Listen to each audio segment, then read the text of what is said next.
Thank you for listening to Vision Resources Audio Services. Coming up next is another InSight interview featuring Father Michael Scalzi. Today, Father Michael interviews WITF Radio's own Tim Lambert. Tim's broadcasts are an institution in local public radio and podcasting circles. Hi, everybody. It's Father Michael here at Vision Resources of Central Pennsylvania, and this is, of course, as you know, our InSight interviews where we just talk to folks in the community who have either interesting vocations or have jobs that are prominent in the community or something. And today's an interview that I have been looking forward to so much for personal reasons, having been in the broadcasting business for many years ago. I'm so pleased to have with us today Tim Lambert from WITF. Tim, it's great to have you. Thank you so much for being here. Well, I appreciate the invitation. Thank you. Now, Tim, I got to ask you right off the bat, how long have I been listening to you on WITF?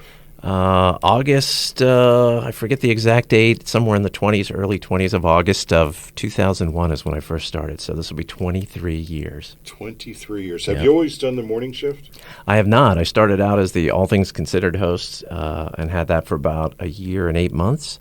And then I switched over to mornings, and I did a run of 8 years there. And then I was promoted to news director. And I was just solely news director for about 3 months. Then we had some changes, and I went back to the afternoons for a little bit, and then I switched back to mornings. And I've been there now for 10 years on the second run, so 18 years total as morning edition host. Do you love it? I do. Do you love it? Yes. What do you love about it? I mean, the schedule's nice. The hours are terrible. Yeah. But what I love about it is people are kind of counting on me to be there for them each and every day. I'm part of their routine. Not so much anymore since radio has sort of gone out of vogue a little bit, but I'm there every day for people. I'm there with the news. I'm there with the weather. I'm just that comforting voice sometimes that they might need. It's difficult to listen to the news sometimes, so it's that familiarity. And I love being that connecting point for them and helping them stay informed about what's happening in their region. Well, we're going to get into all that in just a few minutes. So, a typical Tim Lambert day, what time do you get up?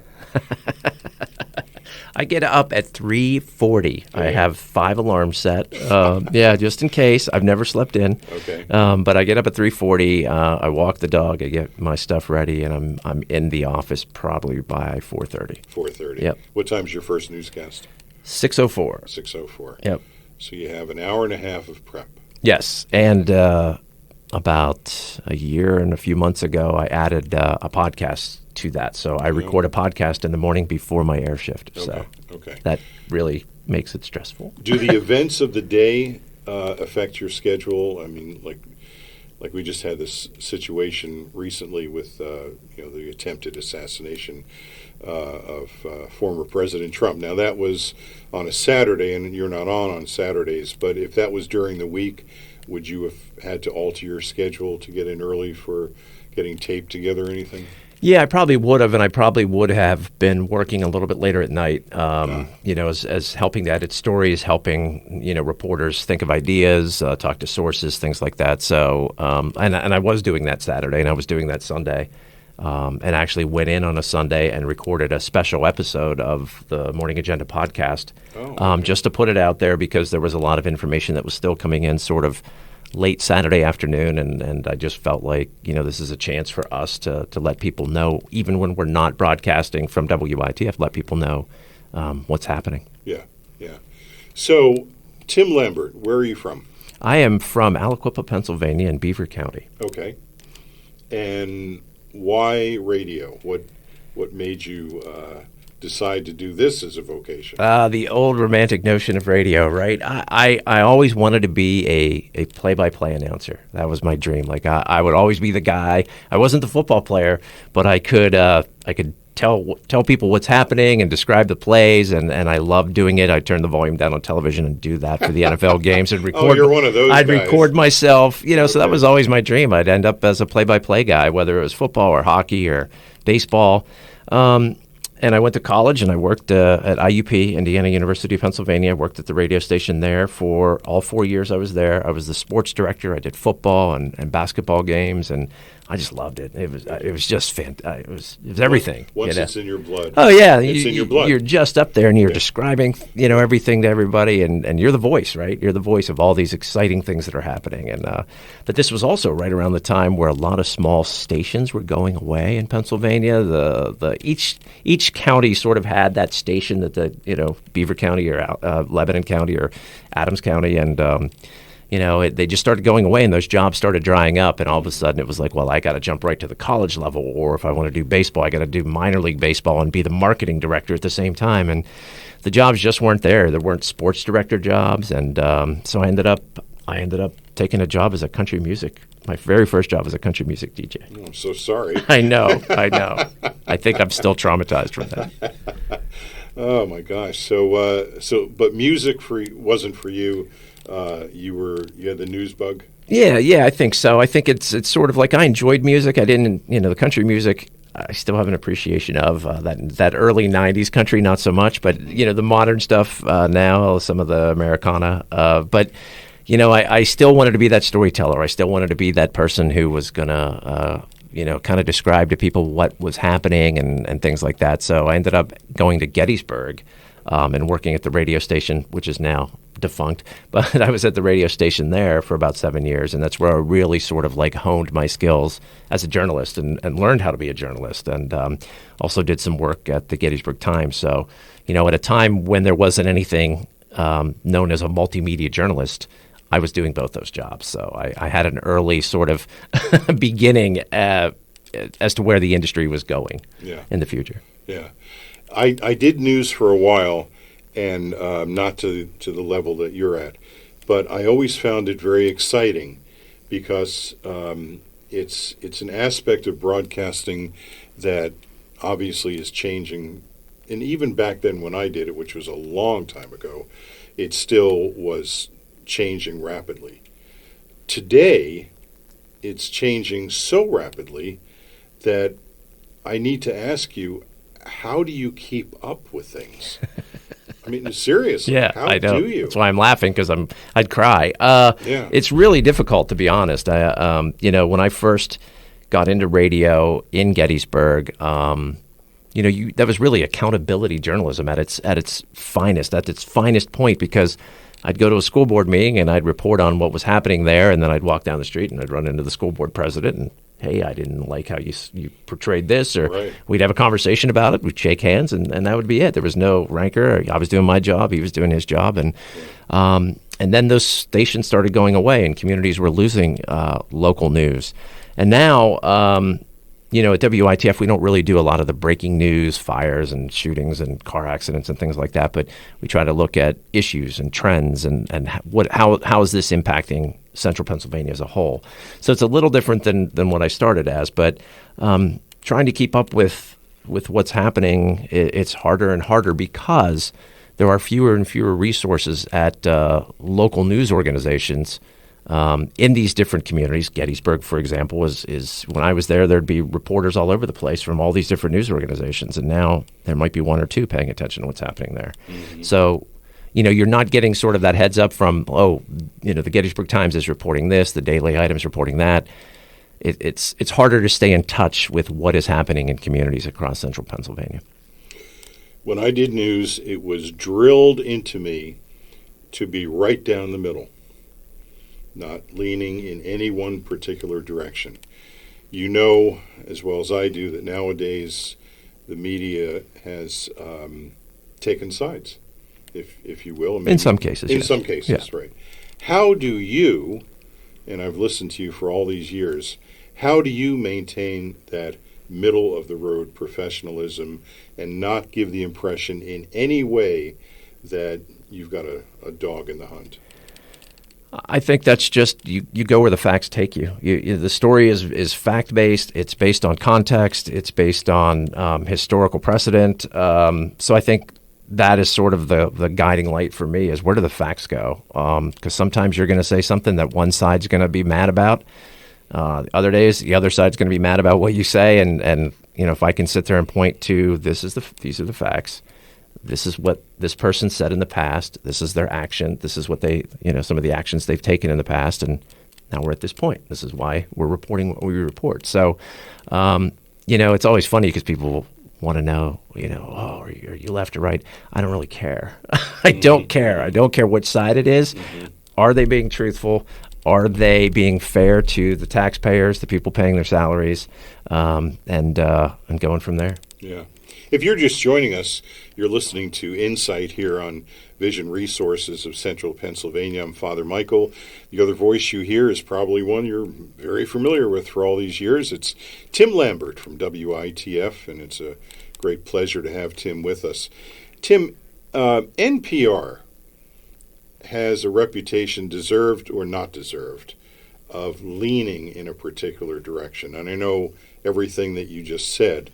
And I don't want you to comment on that because you work for them. And but is that, well, maybe I do want you to, is that well-deserved, or do you think that that's just a shot? Well, I'll go more general. Let's do that. Okay. Because I think there's a tendency now to paint journalists as on a side or leaning a certain way, left when it comes to accusations against NPR. So I think that people, I think in the modern era, they're able to be in partisan bubbles on social media. There is a vibrant right-wing conservative press that is much larger than it had been in years past, who are able to constantly attack things that are being reported. And it's funny because if it wasn't for journalists, they wouldn't have the things to attack because they are, we're out there doing the work, and then they take the story and they twist it and whatever side. I don't mean just on the conservative media. So I think like you do have these partisan sites that have come up, and people gravitate to them because it just reinforces what they believe. Sure. So they don't want anything challenging their worldview. They don't want to have to do critical thinking. Oh yeah, I knew that. So I think that in some cases, yes, I think that you will see that creep in the types of sources that are used. Organizations that don't have like corrections policies, if you can't find that, or their editorial policies on their site, like then you might be like, that's a little sketchy. But so I think it's just an easy way to attack something that you don't like. But I can't sit here and say there aren't bad journalists, just like there aren't bad there are bad teachers, right. there are bad lawyers, there are bad police officers, there's bad lawmakers. Thank you for not saying bad priests. Thank you. That's a whole nother subject. Yeah, I don't want to go there. We'll leave that one alone. Yeah, please. So, all right. So let's take a step back a bit and talk about radio in general. Okay. We were just talking before we started the interview.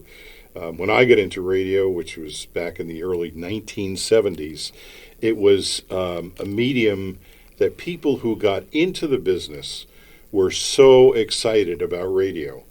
But radio has changed so much. I'm telling you like you don't know. The radio I knew doesn't exist anymore. And if it does, it's not successful. It's not profitable. What's your view on how radio has changed? And then I'm going to then morph into where do you see things going? Well, I think radio's changed because it's become very homogenous. I think that you have organizations that own thousands of stations, and they all sound exactly the same. Exactly. Or they'll automate, and you hear the same voice in different cities. A lot of the smaller stations where you really had that community feel, they're gone. Yeah. So I think that takes a lot away from people getting information that they need, or to have that community tie, to have that connection to where you live. The pandemic crushed our audience to an extent because people were not driving. So if someone was on a commute of 20 minutes, they were listening to WITF 10 minutes and switching around and coming back to us. And we just lost a significant chunk of that audience that never came back. They were listening to podcasts now. They're listening to satellite radio. I was going to ask you, where did they go? Yeah, they went away from radio. I think it was podcast became huge. And then they have their streaming services where they can listen to music anytime they want, any song. So they can create their own playlist instead of waiting through, I can't stand hearing Brandy again. Come on. So So I think radio has Talking about Looking Glass from 1972. Is that what you? I just dropped that. I don't know why I thought of that song. Thanks for bringing back that memory. Okay. But I just think that people got out of the habit of radio, and I also think, and I've voiced this to anyone who'll listen in our company and elsewhere, that we have to be local. We have to make ourselves stand out from everybody else that sounds the same. If we can give the audience something. Like just having me on in the morning talking about the weather in Harrisburg and talking about stories in Gettysburg and York and Chambersburg and Sunbury and Harrisburg. That's different. You're not going to find that anywhere else.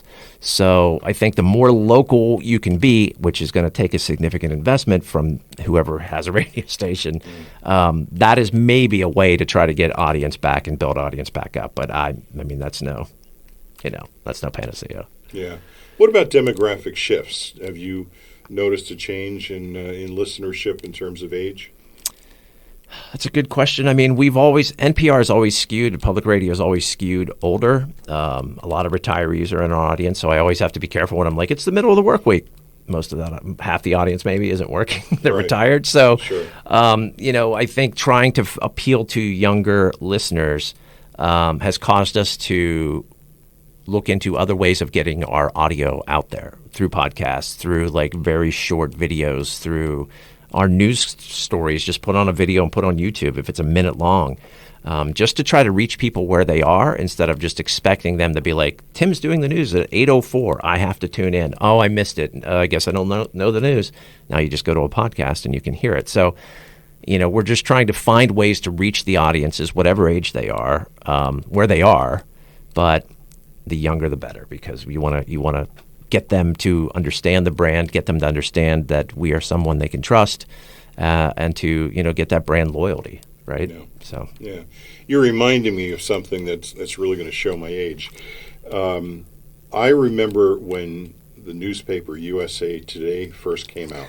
Yes.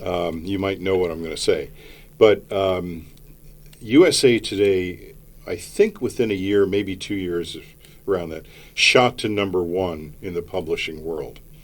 And the reason it did was they said that the newspaper had scannability, that you could pick up USA Today and you can glance at the pages and you can turn the pages and you can scan the newspaper, and within maybe 10 minutes, you got it. You got it all. It was there. If you wanted to go back and read in depth, you could do that.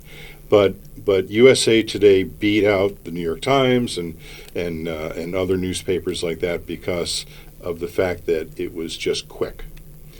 With the changes that you were alluding to with radio, are you finding that, I think you might have just said that with young people, is that they just want things, they want the bullet points, they want to know what's going on, they want it quick, and just give me the facts, man. Yeah, I think they're used to, TikTok videos of 30 seconds or a minute that here's everything you need to know, or here's an interesting tidbit. It doesn't even have to be like an entire story crammed into a minute. Here's an interesting tidbit I want to tell you about. Or, there's some very good people on social media who can provide details on a story and help people understand it better very simplistically, and that's great. But yeah, the audience now is sort of in that, I want it quickly, and that's why the podcast that I do, the Morning Agenda, we try to keep the news to like 7 to 10 minutes. Okay. That way you can just, when you're out for a walk, you're at the gym, wherever, you can just listen, get everything you need to know, and move on. That's the way it is. Yeah.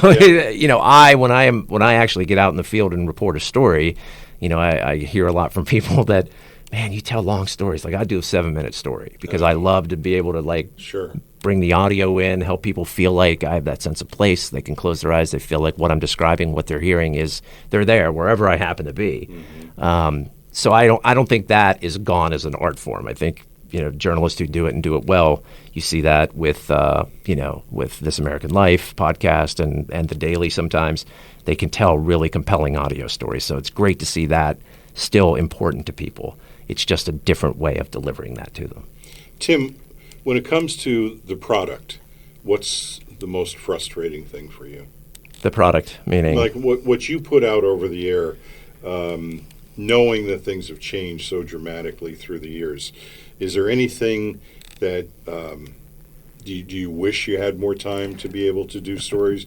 Do you wish people were listening for longer periods of times? What frustrates you? I think the frustrating thing is resources. I think there are quite financial demands on every media organization right now because advertising's been hollowed out. We don't have advertising in public media. We have underwriting, but still hollowed out, because why advertise on the radio when I can reach them through Google's ads or Facebook or whatever? So I think, that in turn limits our ability to invest in what we do, to add resources, to tell more compelling stories. So, and to have more of that connection to the community. So that's the biggest frustration for me, is resources. You always hear like doing more with less.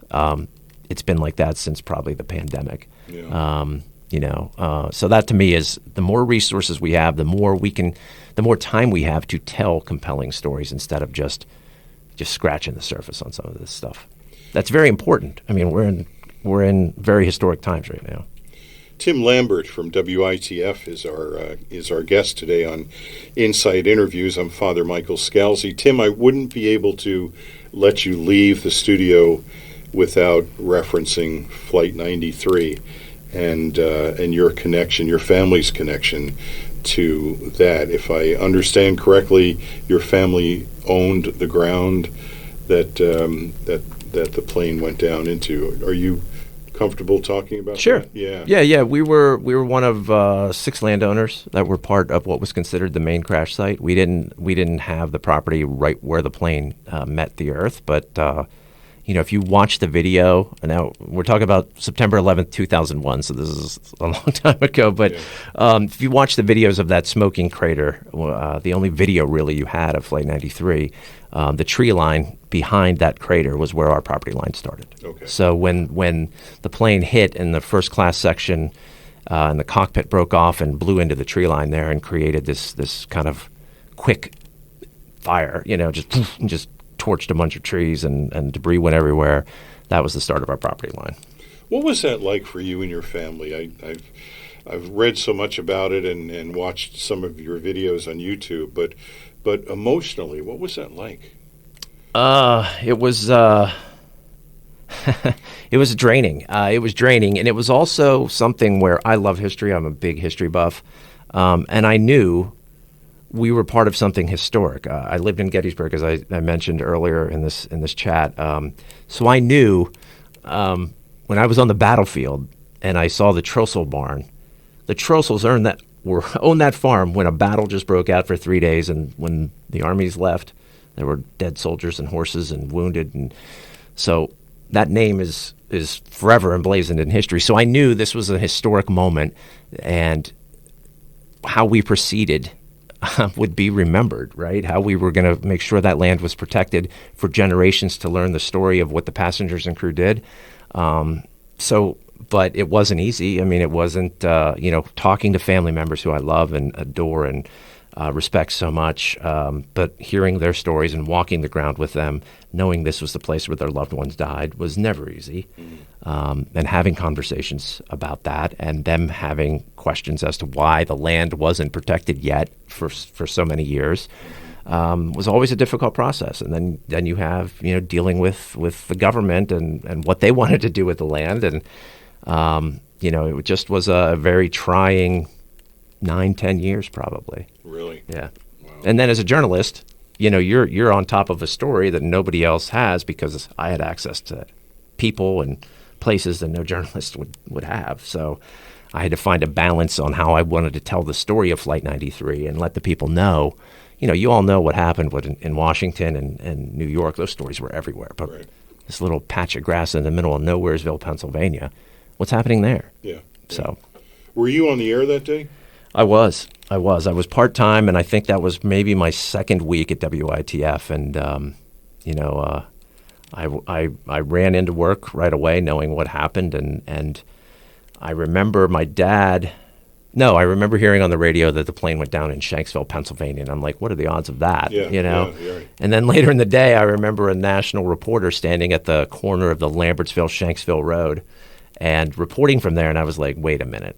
We own land really close to that. And at that point, they kept saying it was an abandoned strip mine. And when I got home that night at about 1 in the morning, I had a voicemail from my dad that said, I don't know if you've been watching the video or TV, and I'm forgetting I'm a journalist and I'm watching all this stuff. Right. But he said, those are our trees. And I called him right away after, being stunned for a little bit and was like, what? And he said, yeah, I walked that ground as a kid. I know exactly where that is. That's our land. After it happened, you went back home to view the property. What was that like for you? I know you said about meeting the families and things like that, but you personally, what was that like to walk on ground, or maybe you weren't able to, but get close to it anyway, that you had walked so many times? Yeah, it was probably about a month in when they finally found us, because we were the only landowner that was out of town. We don't. My dad doesn't live in Shanksville anymore, or didn't at the time, and so the county coroner, Wallace Miller, called me and invited me to the property, and I said to Wally, well, I'm a journalist, just so you know, and he said, I don't care. It's your land. You can do what you want. You want to bring a recorder, you want to bring a camera, I can't stop you, which was great. Yeah. So thanks, Wally. Yeah. And Wally and I became great friends. So he was a prince this whole time during that whole thing. But yeah, walking that land for the first time, it was devastating. It was devastating. You could still smell jet fuel. You could still see things in the trees. The biggest moment for me, I think, was we asked Wally, what's left? What's left of the plane? Like, looking around, we couldn't really see anything. And then he reached down and picked up this little piece of metal, and he said, just look for stuff like this. Only time in my life this ever happened to me. It felt like when I blinked my eyes, it was like a shutter. And we saw everything. Like debris everywhere, just everywhere. Okay. Everywhere. Tiny pieces of metal, insulation, cloth from seats, things like that. Just horrifying. Yeah. Wow. God bless you for having to deal with that. A moment in history. Yeah. Hitting home. Yeah. And it's great to see the memorial now. You know, all these years later, it's beautiful, and it's exactly what we would have hoped. It's a fantastic tribute to what those men and women did. You gave me a bunch of your titles before we started. Can you tell me the titles that you have at WITF? Sure. I'm the Special Projects Editor. I'm the Morning Edition host, and I am the host of the Morning Agenda podcast. Wow. So that fills the day up, huh? Pretty much. Yeah. Pretty much. What time are you done?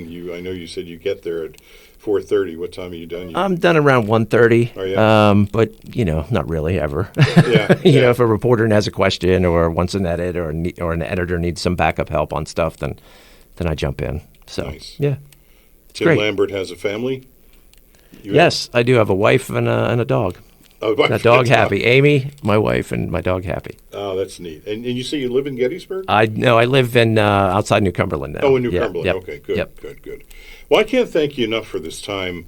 Would you come back and do it again? Absolutely. As we're talking, I'm thinking, of course, 500 more questions I want to ask you. But thank you so much for being with us. I really appreciate it, and it's great to meet the guy behind the voice I listen to every day. It's been an absolute pleasure. Thank you. Tim Lambert from WITF, everybody. This is Father Michael Scalzi, and thank you so much for listening to InSight Interviews at Vision Resources of Central Pennsylvania.